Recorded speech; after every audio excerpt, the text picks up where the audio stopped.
今仔另外有的人较爱水，喙齿洗了较无好看，拢会用喙齿套仔来瞧。技术即马嘛愈来愈进步，毋免像以前安尼爱夹铁线。毋过嘛有人指控讲，因是去用迄种透明的、看袂到的喙齿套仔，颠倒害因的齿环救去，甚至自救会爱夹者来赔偿。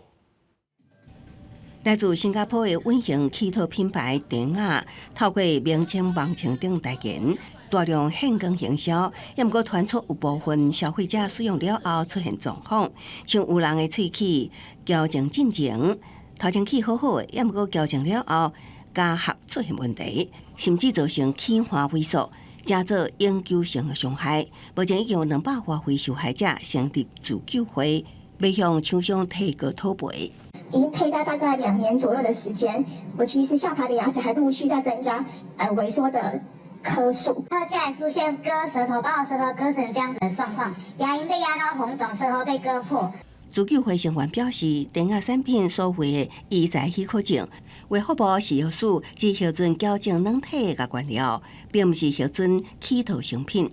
也毋过，典雅母公司优雅却直接伫中国制造稳型矫正齿套成品，佮用快递输台，依据液体技术司法规定，客制化医材服务，爱由专业的喙齿技师制造。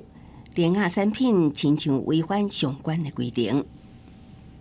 透明矫正牙套成品为客制化器材。为医师人员执行法定业务之产出，该牙套之输入无需另向中央主管机关申请查验登记或登录。食署强调，自救会所公布的产品供应来源、广告等代志，已经请所辖的卫生局协助调查厘清，会依法办理。红点名的典雅台湾公司是发声明强调，产品合法合规，也非常重视消费者的权益。这件代志背后涉及恶意市场操作，已经采取相关法律行为。